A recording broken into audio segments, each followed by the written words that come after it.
The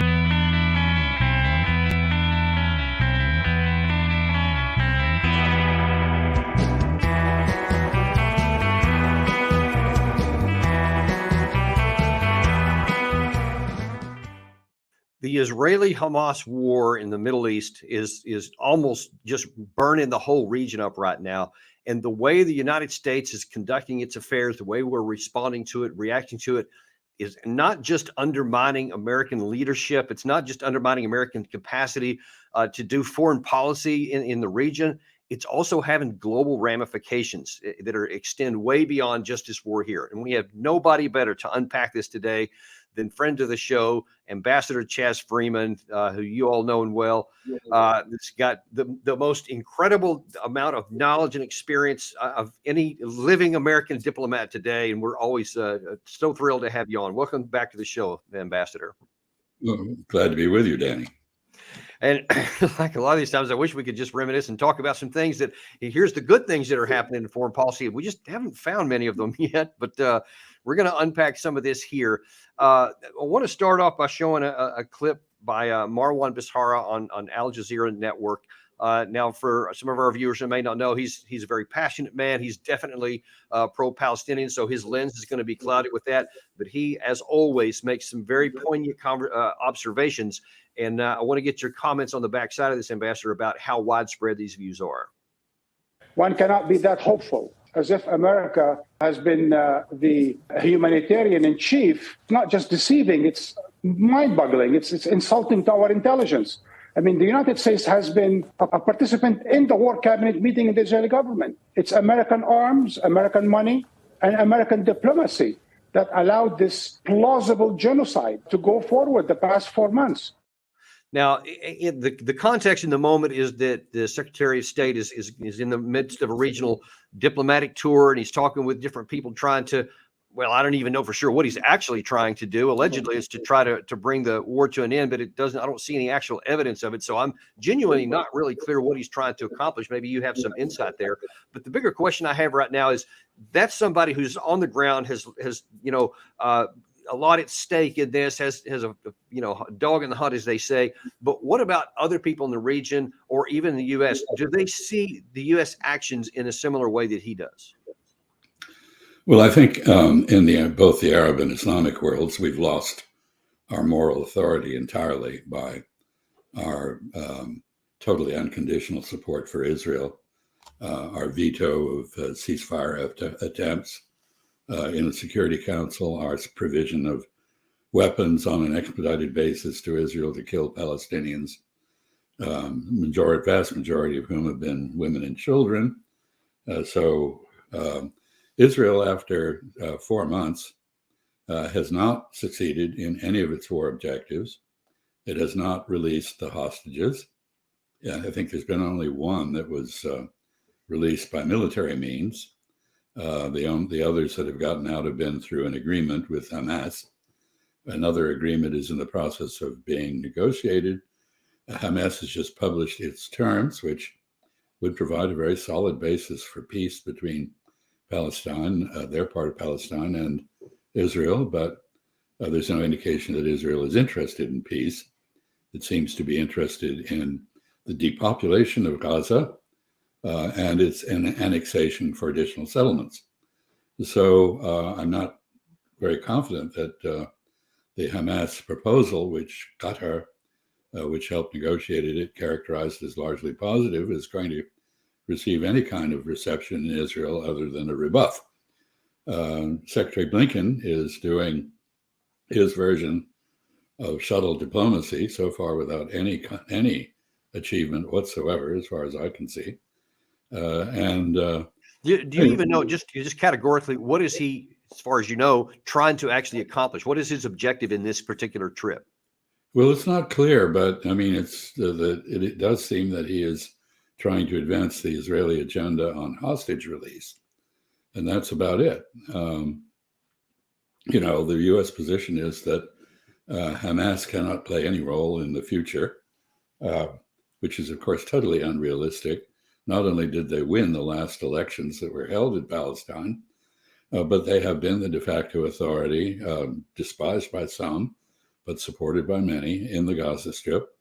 Their actions on October 7th, which were accompanied by huge atrocities, have been totally overshadowed by the Israeli atrocities in Gaza. And so you asked at the outset, what is this doing on a global basis? I think it is totally discrediting Israel. Israel will not recover from this in terms of its public image. Some countries have broken relations with Israel. I think there will be more in future. And the United States will be totally isolated on this in a way that is much more confrontational than it has been. We have actually been isolated for a long time, but we've been able to get away with it because the passion against us wasn't very strong. Now it is. I mean, the entire world is angry. In Israel, apparently, the media do not show much of what is going on in Gaza. They report only what Israeli soldiers are said to be doing, but they don't show the Palestinian suffering.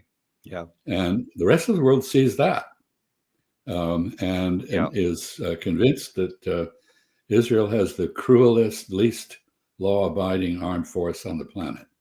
Quite the opposite of the Israeli claim that they have the most moral army in the world. right. You know, we had on our show several weeks back a member of the U.S. Armed Forces that was part of our operation into Ramadi in Iraq back in the mid-2000s, when a city of similar size to Gaza City, where we tried to take out the terrorists and we tried to protect the population. And he talked about the extremes that we went to and the comparatively low civilian casualties and how we actually prioritized protecting the civilian casualties. Took 7 months to actually get through. And in the end, certainly there were some people killed with collateral damage, but in comparison to what here, I mean, it was almost a flawless military operation, which shows that the Israeli side, I don't care what anybody's saying, if you just look at what's happening, they're clearly not even attempting to do what we did. Well, more to the point, they are under orders from the International Court of Justice, the World Court, to cease and desist, to pay attention to the Genocide Convention, to stop killing civilians, and to protect them, to allow humanitarian relief into Gaza. They are doing none of these things. And they have to report to the court, I think it's about a month from now, maybe less. They have to report to the court what measures they have taken to comply with the court order. I don't think they're going to have anything to say. Yeah, or if they'll even say anything. I want to shift gears just a little bit here and take a look at what the ramifications for American interest in American foreign policy are, because I'm going to show a couple of clips here about I think Blinken from this very trip right here. He was in Saudi Arabia, and I'm very interested in your view on this because you used to be an ambassador to Saudi Arabia, so you understand, some of the nuances of what they may mean, even in addition to what they say. But here is a clip from Blinken talking about how we're seeking for a settlement that's going to turn into normalization back together with Israel and Saudi Arabia. And here's what he had to say. But with regard specifically to normalization, the Crown Prince reiterated Saudi Arabia's strong interest in pursuing that. But he also made clear what he had said to me before, which is that in order to do that, two things are required: an end to the conflict in Gaza and a clear, credible, time-bound path to the establishment of a Palestinian state. Okay, now that's kind of been our position, really. Biden's from the beginning publicly. But then when you see how has Israel responded to this, and this is kind of at the heart of what I want to discuss in this whole show here, is what appears to me to be the significant degradation of American influence. And you actually touched on that at the bottom. But in December, there was an Israeli ambassador to the UK who was point blank asked, is there a possibility of a two-state solution? And she said this. Still a chance for a two-state solution? I think it's about time for the world to realize the Oslo paradigm failed on the 7th of October, and we need to build a new one. That new one include the Palestinians living in a state of their own? I think the biggest question is what type of Palestinians are on the other side. This is what Israel realized on the 7th of October. The answer is absolutely no. Why are you obsessed with a formula that never worked, that created these radical people in the other side? Why are you obsessed with that? Why are you obsessed with us not doing what we said and not wanting to go with you said? So that just complete, and that was actually in response to Biden, not so much even Secretary of State. But if anybody thinks, well, that was just an ambassador, but really what really matters is the prime minister, he eliminated any doubt when he said this last month. For 30 years, I am very consistent, and I'm saying something very simple. This conflict is not on the lack of a state of Palestinian, but the existence of a state, the Jewish state. And therefore, I clarify that in other arrangements, in the future, the state of Israel have to control on the entire area from the river to the sea. This is what happens when you have sovereignty. This truth I say to our American friends. And I also stopped the attempt to impose on us a reality that will jeopardize us. A prime minister in Israel has to be able to say no when you need to and to say yes when you can. So I think it's pretty clear there. So maybe this is a pointless question to even ask you, but has America lost credibility among its senior leaders? Well, let me add a couple of correctives to this. Secretary Blinken made that statement that you put on. Admiral Kirby made a similar statement on behalf of the White House. The Saudi Arabian Ministry of Foreign Affairs has put out a correction saying there will be no normalization until there is a Palestinian state, not a path to one, with its capital in East Jerusalem, and the 1967 borders are restored. That's different. So this is a lot of wishful thinking directed mainly, I'm talking about our statements, Blinken, Biden, Kirby, directed at campaign donors in the United States. It is not serious diplomacy. And what is more, it is totally at odds with the Israeli government's position. Now, Hamas has just put out, as I said, an explanation of their response on hostage release and ceasefire. I think the Israeli government cannot possibly accept this. It involves 3 phases, 45 days each. In the first one, most of the Israeli forces would be drawn from Gaza. There would be no overflight, no reconnaissance. There would be a total ceasefire.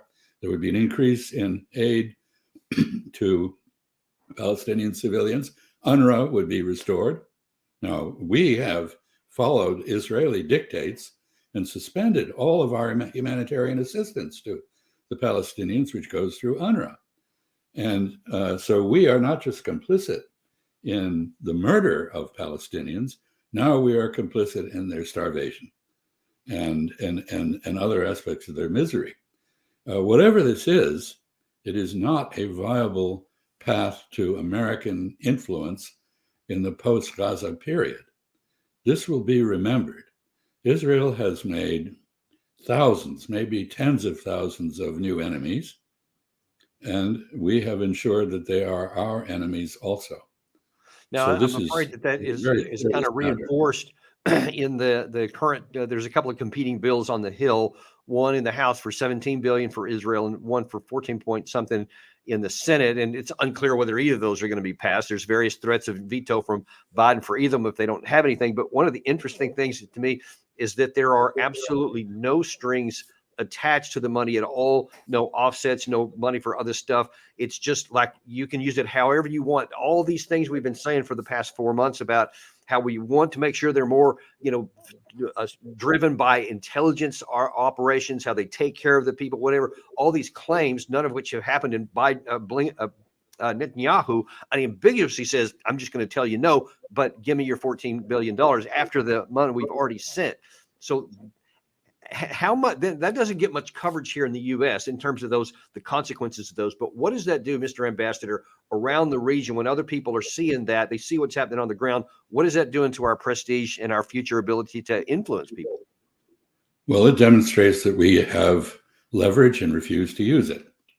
An Israeli general very candidly declared that if the United States were to withhold logistical support, Israel would not be able to carry out the war in Gaza. And that's true. And everybody in the region knows that. And yet we don't use that leverage. Instead, we appease campaign donors in the United States. And our media are biased and do not report what is going on, as you suggest. So our credibility is about zero. Now, you say about zero. I fear that after watching this next clip, we're wondering if it might be somewhat below zero, because we just showed this Secretary of State, and and we've had others in the past here. But the President Biden was asked, I think, a couple of days ago about what is the status of the negotiations between Hamas and Israel and Qatar on hostage negotiations, and has there been any movement on that? And I'm going to play you his response here. I'll just warn you ahead of time, it's very painful to watch, and maybe not for the reasons some may think. Gary, roll that tape. There is some movement, and I don't want to, well, maybe choose my words. There's some movement. There's been a response from there's been a response from the opposition, but yes, I'm sorry, from Hamas, but it seems to be a little over the top. We're not sure where it is. There's a continuing negotiation right now. When people see the President of the United States has a hard time even finishing a sentence, and that's 38 painful seconds you just watched there, and he forgot even who he was talking about, and that's obviously not an isolated event. When people see him that weak, what does that do to people around the world? And I'm talking friends and allies as much as potential opponents. Well, I think, to be honest, the world now expects a Trump victory in the elections. They don't think Biden has any staying power. He has lost the support of many constituencies that were with him before. There is no enthusiasm for his return to office in another term. Many people remember that he declared he was only going to stay for one term, and that he was a bridge to a younger leadership. The fact that that is not happening is not welcomed by many people. And while Mr. Trump, has a totally different and somewhat wacko foreign policy in store, meaning protectionism, tariffs against the whole world, pulling out of alliances, blah, blah, blah. All of this, apparently with no consultation with allies, we just do it, This is not encouraging, but I would say if you look around the world, you see country after country after country beginning to hedge against what's to come in 2024, this year's election, and they're not counting on Biden being around. And there's a lot of chatter among Democrats, committed Democrats in the United States, saying that, well, he restored faith in NATO and allied unity and so on. This is whistling past the cemetery as far as I can see.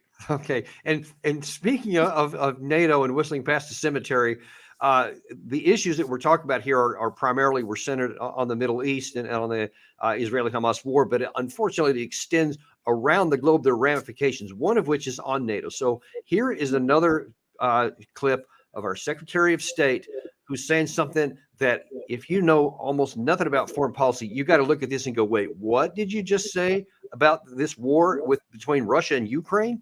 Roll this tape.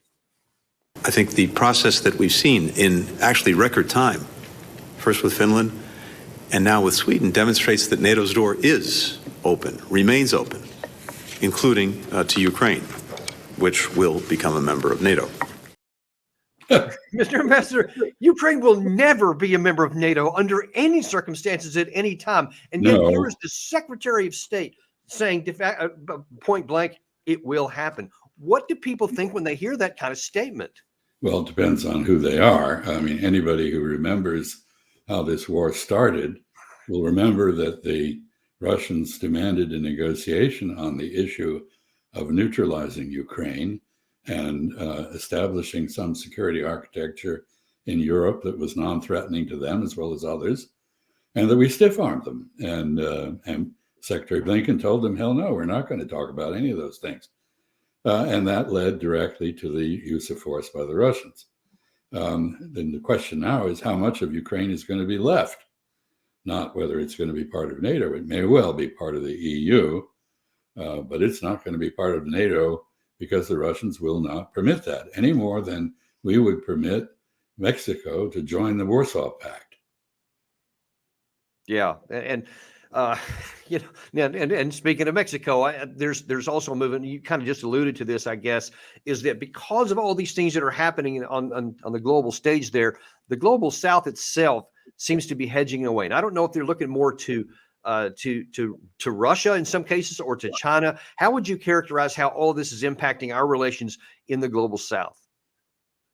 Well, there's an organization called the BRICS, which started with Brazil, Russia, India, China, South Africa, and now has expanded to include Saudi Arabia and Iran and other countries. And it started as a sort of global protest movement against American hegemony, unipolar order that we wanted to impose. It's become much more than that. It's now doing actual things. And these include trying to devise alternatives to the dollar as a medium of settling trade transactions. That includes coordination of foreign policy on quite a wide range of issues. And as we speak, there is a joint Chinese, Russian, Iranian naval operation exercise being planned. So this is developing as something quite significant. And the global South is the global majority. And by the way, the BRICS are chaired this year by Russia. So much for isolating and weakening Russia, which is our objective in Ukraine. Now, we have apparently very little concern about protecting Ukrainians. We have a lot of concern about putting pressure on Russia.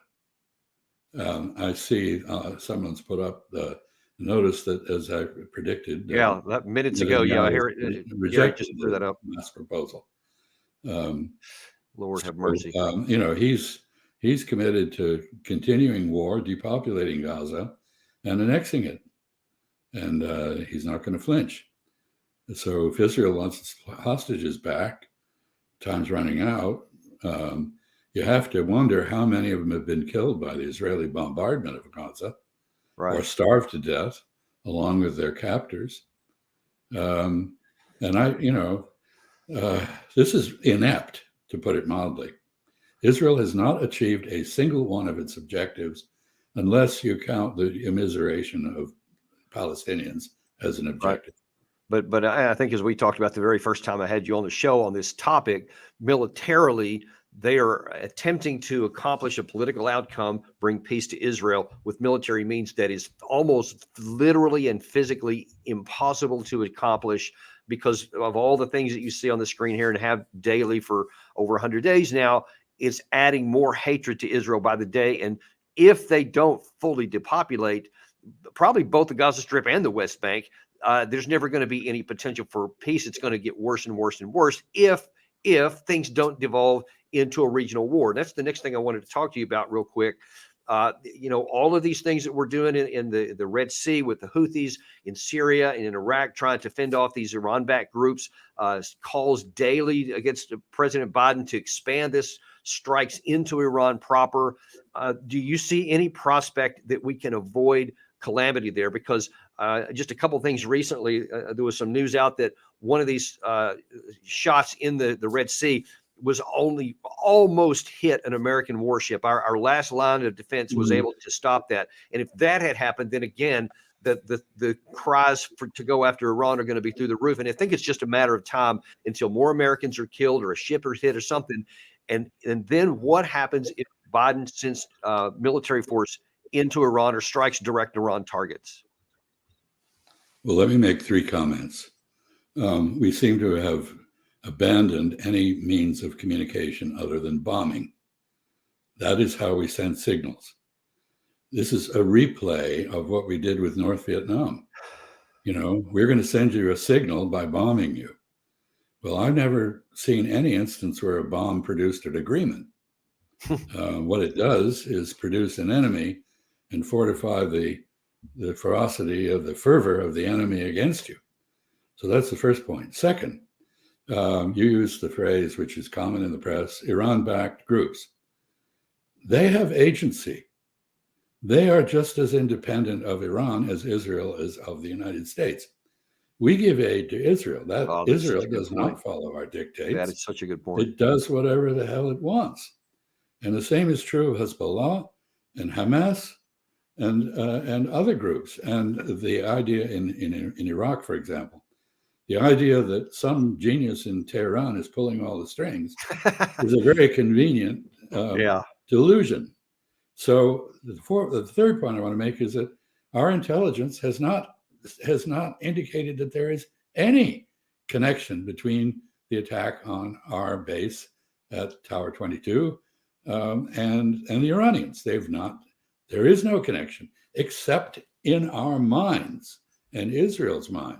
And this is very, very dangerous. Iran does not want a war. And in fact, in many respects, Iran has been a restraint on these very groups that we attribute control over it to. It doesn't want a war. One reason Hezbollah has been so cautious is because it knows that Iran doesn't want it to go to war. Now, that doesn't mean that Nasrallah, the head of Hezbollah, will not decide on his own to go to war. He could. And Israel is provoking Hezbollah in the on the northern border, even as it carries out its warfare in the south. So given how Iran is militarily, at least in some categories, inadequate to the task against the United States in terms of, comparison of forces, certainly in missile capacity, they're certainly not any weak link. They have a lot of good stuff to use there. But what is your assessment of what Iran would do? What would be their reaction if Lindsey Graham gets his way and Biden finally does strike either IRGC targets, it cuts forces in Syria or Iraq, or if he crosses that physical line into Iran? What happens then? One serious possibility is that they close the Strait of Hormuz and shut off the world's oil supply. We've just seen Yemen, the unrecognized government in Yemen, what we call the Houthis, carry out the first land-based sea blockade. This has never been done before. They have a blockade on Israel and Israel's allies that they are implementing in the Red Sea. Iran has an even greater capacity to shut down the Strait of Hormuz, which is much more important than the commerce. Yeah. I think we look at this. We tend to look at this as though it were a contest between bombers and tanks and things. It isn't. There are political military means as well as direct contests of military strength that our adversaries have. If technology and the superior of weapons were the deciding factor in war, we would have won in Afghanistan. We would have won in Vietnam. Right. We didn't. Yeah. So we should learn something from this, that technology is very helpful. It gives you an edge, but in the end, it's the balance of fervor. How intensely are you committed to an objective? Are you firm in your pursuit of that objective? Are your troops trained to pursue that objective? Do you have the discipline in your forces to carry out a strategy? Do you have a strategy? Or let's just start there. Yeah. This is basic stuff that anybody who goes to a military academy or command and staff college has to learn. The civilians who run our government have no concept of how to use force. They don't understand that you should not start a war until you know what end state you want to produce, and you should have a war termination strategy. And Israel is a grave offender in this regard. It has no war termination strategy other than the annihilation of the civilian population in Gaza.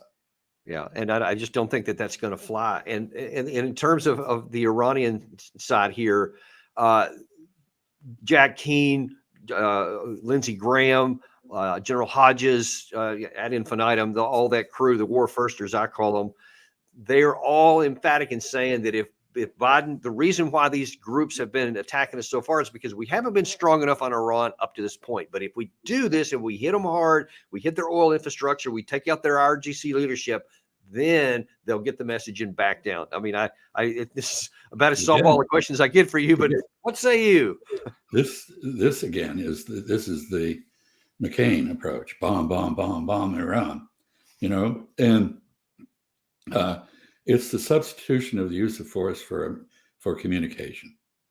You're not going to get an agreement by bombing people. This is a basic problem in a way that our political elite thinks about warfare. Our formative experiences are our Civil War, World War I, World War II, and perhaps the Cold War. In each, we pursued unconditional surrender of the enemy and then proceeded to try to morally reconstruct the enemy. If you're a Southerner, you remember Reconstruction. If you're German, you remember the Weimar World War II, World War I, and World War II. Really, the occupation hasn't ended in either Germany or Japan. Right. And if you're a Russian, you remember the Cold War and all the carpetbaggers who descended on Moscow to reform its economy, privatize everything, and give it all away to the oligarchs. This is how we think of war.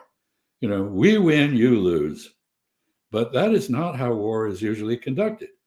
Wars are... Although, perversely, that did happen in Afghanistan, and we were on the losing side, but I digress. Well, yeah, sure. But I mean, my point is, I think William Tecumseh Sherman, the great general, said the purpose of war is to produce a better peace. How do you do that? You got to reconcile the enemy to the changed circumstances that you've produced with the war. The purpose of war is to adjust relationships and behavior on the part of an enemy. And you have to do that with a negotiated resolution. And we have not done that. Our approach has been, well, we beat you on the battlefield, so you're beaten, now you have to capitulate. Well, Saddam Hussein didn't do that. We just left him sitting there. And his statement to us was, well, you threw everything you had at us, at me. I'm still here. And George Bush just lost an election. And, so I'm tough, I'm in charge, and you haven't corrected that. And so, then you can supply the appropriate off-color suggestion. Right. In the last few minutes we have here, and this is probably going to be the hardest question I've asked you, in the context of all those things you just mentioned and the global ramifications of it, and the nature of our senior leaders at both the military, the White House, and the diplomatic corps, what can we do to reverse some of this right now to avoid a war in Iran we can't win, to end this war in Israel that's just slaughtering these innocent Palestinian people, and avoid any of these others, from blowing up into something else? What can be done right now? Very hard to say. I mean, normally when grave errors of judgment are being made, as they are, this is corrected in an election. What are the choices in this election? Is it going to correct any of this? Not clear. So the theory that somehow or other, the Ukrainians are going to win. Everybody's going to kiss and make up with Israel. The U.S. is going to return to being the leading moral authority on the planet. This is just not going to happen. So we need to fundamentally rethink our whole approach to foreign relations. We need to demilitarize it. We need to rediscover the merits of diplomacy and dialogue. Yeah. We need to be tough. We need to bargain hard, but we need to do something other than drop bombs on people if we want to bring them to agree with us. Yeah, and I think that's the bottom line. That's the most egregious. If you can boil it all down, is the unwillingness. I don't know if it's unwillingness or inability, because it literally could be either, to think in those kinds of terms, to where we have a negotiation, whether it's with Kim Jong-un, whether it's with the Ayatollah, Putin, or Xi Jinping, or any of these other people, to where we actually say, okay, what do you want out of this? We want these 5 things, but I guess if these 2 things are, if you need to have those, we can work with that. It's always 5 for me and none for you. And who's going to ever agree to that? And until we change that mentality, I don't see how this gets better. We need to, we have a civilian leadership that is militarily illiterate. They've not served in the armed services. They've not considered the limitations of the use of force. They don't understand what it can and cannot achieve. We have a military leadership that seems to be incapable of devising strategies. It can devise campaign plans. It's very good at that, but it is not good at coming up with a strategic approach to warfare. And we have a civilian population that doesn't know where half the countries we're invading are. So we need to raise our level of awareness, situational and otherwise, and that's going to take time. But we are a very resilient country historically. I'm confident that if we make enough sufficient, if we continue doing the damage to ourselves that we are, sooner or later, like the famous mule that gets the 2x4 hit on the head, we will wake up and realize we got to take a different approach. Last question I want to ask is along that regard there, taking a different approach. You said to demilitarize our foreign policy. In this context, how do you do that? Well, I think for one thing, our mentality that, we're in charge of the world. It's all our sphere of influence, runs right up to the borders of China, Russia, Iran, and North Korea. And everything within that area we get to decide, or at least to influence. We got to give that up. We got to recognize the independent sovereignty of our allies. We got to deal with them as equals. We have to take their interests into account when we pursue our foreign policy, and not insist, as you see Secretary Blinken doing in these clips that you brought up, talking about our interests and not really talking about the interests of those we're dealing with. In other words, we need to rediscover statecraft. Yeah, I think that's the bottom line, which is we're the United States of America, for God's sake, the most powerful nation in the history, not in the world, in the history of the world, the history of the world. That's the problem. Yeah, so that's I didn't realize that President Biden was watching, so that he jumped in the show there. So I wanted to, and I think that if he were really here, he probably would say something like that. It was very revealing, because a great part of the problem is hubris.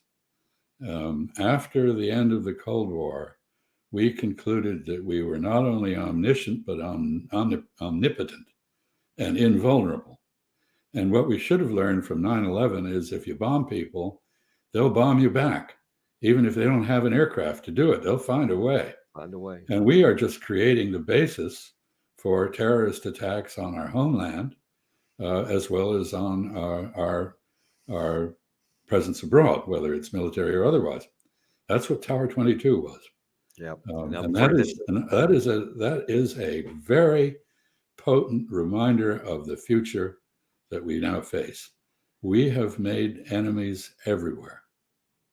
Yeah, and on that somber note, we'll leave it right there for now, and we're going to continue tracking the situation, especially with that breaking news that Gary just put up there about the Saudi response to Blinken's claim that they had said one thing when you knew that they hadn't, and now we're going to see how that plays out too. Look forward to having you back on to continue this dialogue. Mr. Ambassador, thank you so much for joining us today. Keep up the good work, Danny. Thank you.